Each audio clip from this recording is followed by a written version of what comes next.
الحمدللہ رب العالمین، تمام تعریف اللہ رب العالمین کے لیے جو عرش عظیم کا مالک ہے اور سارے جہانوں کا بادشاہ ہے۔ آج میں بات کر رہا ہوں ڈاکٹر ذاکر نائک سے متعلق۔ ڈاکٹر ذاکر نائک صاحب جب یہاں سے گئے ہیں تو انہوں نے جا کر کے وابلہ مچایا ہوا ہے، اور اگر مچایا ہے تو وہ بھی اپنے طور پہ صحیح مچایا، کیونکہ ہم جب ٹھیک ہوتے تو ہم پہ کوئی تنقید نہیں کرتا۔ تو ہمارا جو مقصد ہے، ابھی جو ہمارے یہاں ریت چل پڑی ہے کہ ہم تو سدھریں گے نہیں لیکن ہمیں برا مت کہو۔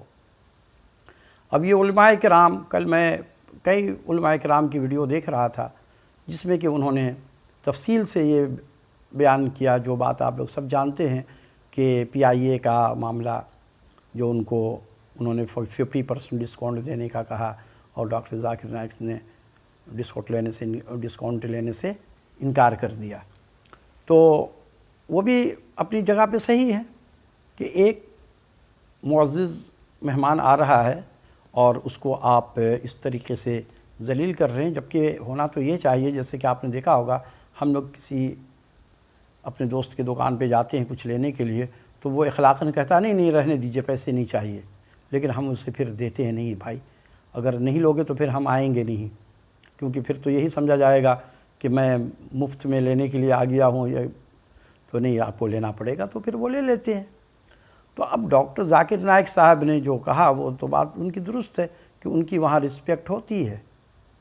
سب سے گھٹیا ہم لوگ کے یہاں لوگ ہو چکے ہیں، یہ مولوی حضرات جو ہیں ان کو صرف حسد کی بیماری لگی ہوئی ہے، اور میں نے جب اس پہ بات کیا تو ان کے چاہنے والے ہمیں برا بھلا کر کے کومنٹس کر رہے ہیں۔ دراصل ان مولویوں کو شرم آنی چاہیے کہ ان کو اتنا برا کیوں کہتے ہیں۔ تو ہے کیا کہ پروفیشنل لائف میں لوگ اپنے ساتھیوں سے جلتے ہیں کہ یہ اس کا پروموشن کیوں ہو گیا، میرا کیوں نہیں ہوا، اسے باس کیوں عزت دیتا ہے، لیکن وہ ویسے بننا نہیں چاہتے۔ بھائی اس کو باس اگر عزت دیتا ہے، اس پر بھروسہ کرتا ہے، اس کے اندر خوبی تلاش کیجئے اور وہ خوبی اپنے اندر شامل کیجئے۔ آپ لوگوں کا تو یہ حساب ہے کہ آپ نے یہ قسم کھا لیا کہ ہم اپنے آپ کو سدھاریں گے نہیں۔ آپ علماء کرام نے بیڑا غرق کر دیا ہے دین کا، صرف آپ لوگوں کی آپس میں لڑائیاں ہیں۔ آپ لوگوں نے معاشرے کو صحیح کرنے کے لیے کبھی کوئی کام کیا؟ ظلم کے خلاف کبھی آپ لوگ کھڑے ہوئے؟ یہ ظلم نہیں ہے تو کیا ہے کہ جو غیرت کے نام پہ ہزاروں قتل ہر سال ہو جاتے ہیں یہاں، اور جس معاشرے میں قتل ہوگا اس معاشرے میں اللہ کی رحمت ختم ہو جاتی ہے۔ تو دیکھیے آج ہمارے یہاں کیا ہے، ہر طرح کی مصیبتیں آتی ہیں، لیکن ان علماء کرام کوئی سدھرتا نہ سدھرتا۔ انبیاء علیہ السلام آئے، انہوں نے تبلیغ کی، حضرت نوح علیہ السلام نے 950 برس تک تبلیغ کی، چند لوگ ایمان لائے۔ تو اس کا کیا مطلب تھا کہ وہ تبلیغ کا کام چھوڑ دیتے کہ یہ تو سدھرنے والی قوم نہیں ہے، چلو میں نے 1 سال کر لیا، 2 سال کر لیا تبلیغ، اب اللہ میں نہیں کر سکتا ہوں، کوئی اور نبی بھیج۔ نہیں، 950 برس انہوں نے تبلیغ کی، اور آپ لوگوں نے کتنا کام کیا ہے اس کے خلاف؟ جو جرائم ہو رہے ہیں ہمارے یہاں، آج ہمارے نوجوان لڑکے، آدھے لڑکے جو ہیں نا اس وقت نکمے ہو گئے ہیں، کتنے تو روڈ پہ سو رہے ہیں۔ یہ کس کی غلطی ہے؟ حکومت کا کام یہ ہے کہ ہمارے جان مال عزت آبرو کی حفاظت کرے، اس کی ذمہ داری ہوتی ہے۔ یہاں حکمران کیا کر رہے ہیں؟ آپ نے مولانا نے کبھی بات کیا؟ حکومت سے کبھی آپ لوگوں نے بات کی اس معاملے میں؟ آپ نے کبھی احتجاج کیا؟ کبھی سینہ تان کر کے کھڑے ہوئے کہ یہ چرس کہاں سے آتی ہے، یہ ہیروئن کہاں سے آتی ہے، یہ شراب کہاں سے آتی ہے، یہ سارے نشہ آور چیزیں کہاں سے آتی ہیں؟ بارڈر سے آ رہا ہے، ایران سے اور افغانستان سے، تو وہاں کون کھڑا ہے، کس کی ڈیوٹی ہے، کیسے آ جاتا ہے یہاں؟ آج ہمارے ہر گھر میں جا کے دیکھیے لڑکیوں کی شادی نہیں ہو رہی ہے۔ کیا بھائی رشتہ نہیں مل رہا ہے؟ بھائی لڑکے کی کمی نہیں ہے، لڑکے کو نکما بیکار کر دیا گیا نشہ کے چکر میں۔ اب جب لڑکی والوں کو پتہ چلتا ہے کہ یہ تو چرس پیتا ہے، یہ تو ہیروئن پیتا ہے، پہلی بات تو وہ ایسا لڑکا شادی کرنا نہیں چاہتا، اور اگر ماں باپ زبردستی کچھ کرتے ہیں کہ شاید یہ تو سدھر جائے گا تو لڑکی والے نہیں کرتے، تو لڑکی والے کے لیے بھی پرابلم کھڑی کی ہوئی ہے۔ تو ان مولویوں نے کبھی معاشرے کو سدھارنے کے لیے آواز اٹھایا؟ کبھی نہیں۔ ہزاروں لڑکا لڑکی کا غیرت کے نام پہ قتل ہو جاتا ہے۔ بتاؤ یہ غیرت کے نام پہ کون سا دین ہے، کون سا اسلام ہے؟ یہ تو وہ والا اسلام، وہ دین تھا ان لوگوں کا، کافروں کا، جس دور میں جاہلیت کے دور میں لوگ لڑکیوں کو زندہ درگور کر دیتے تھے۔ کیا تو وہ بھی غیرت کا ہی معاملہ تھا کہ یہ جوان ہو جائے گی، پھر اس کی شادی کریں گے، پھر یہ غیر مرد کے ساتھ رہے گی، تو اس کے ساتھ ایک غیر مرد آنا جانا کرے گا۔ یہ غیرت ان کی گوارا نہیں کرتی تھی، اور خود کر لیتے تھے شادی۔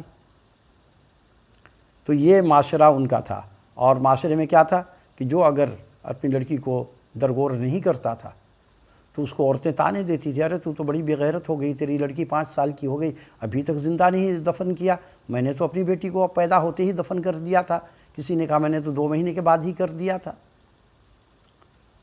تو وہ بھی ایک غیرت کا معاملہ تھا۔ وہی جراثیم آج بھی یہاں معاشرے میں موجود ہے کہ ان کے یہاں بھی یہی ہوتا ہے کہ کسی غیر برادری میں اگر شادی کریں گے تو یہ میری عزت غیر کے ہاتھ میں چلی جائے گی، وہ دیکھ لے گا، یہ ہوگا وہ ہوگا، یعنی شیطانی وسوسے دماغ میں گھسا ہوا ہے۔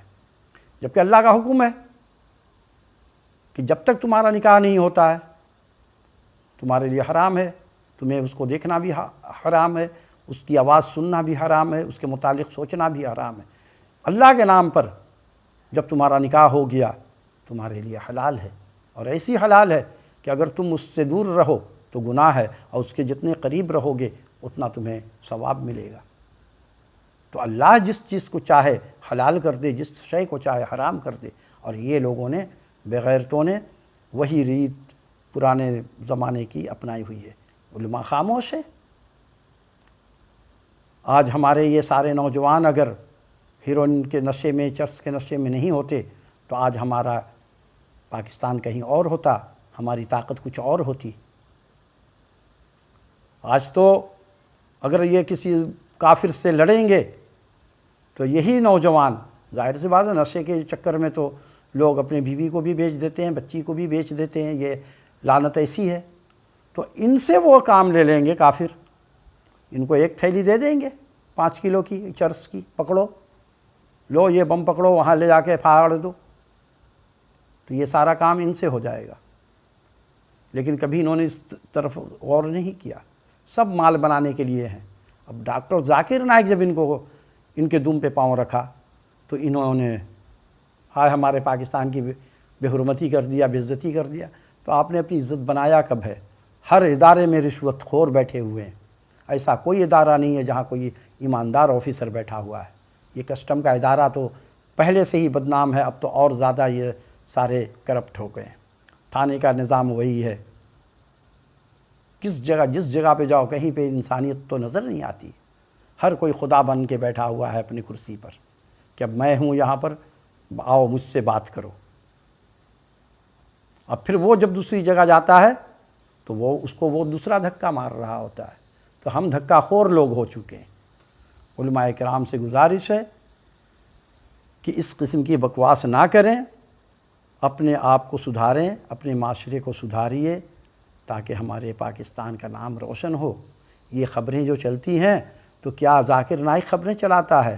ہمارے ہی میڈیا پوری دنیا کو بتاتا ہے کہ آج ہمارے یہاں غیرت کے نام پہ 4 قتل ہو گئے، اتنے چرس پکڑے گئے، اتنے ہیروئن پکڑی گئی، اتنا اسلحہ پکڑا گیا، یہ ڈاکو کب سے پل رہے تھے، چھوٹو گینگ اور کون بڑو گینگ، سارے گینگ، یہ کس نے پالا؟ یہ ہمارا معاشرہ ہے۔ اور جب چھوٹو گینگ نے ان کو نہیں دیا ہوگا نوٹ تو اس کے اوپر آپریشن شروع۔ اتنے دن سے تم لوگ بیٹھے ہوئے تھے، تمہیں پتہ ہی نہیں تھا، اتنی بڑی پولیس کی میجورٹی ہے، اور یہ لوگ چھوٹو گینگ 100 200 400 آدمی ہوں گے، 1000 ہوں گے، کتنے ہوں گے وہ، ان سے ان کا جیتنا مشکل ہو گیا۔ لامحال اللہ فوج کو طاقت ہمت دے، انہوں نے آپریشن کر کے اس کا خاتمہ کیا۔ شرم سے ڈوب مرو تم لوگ۔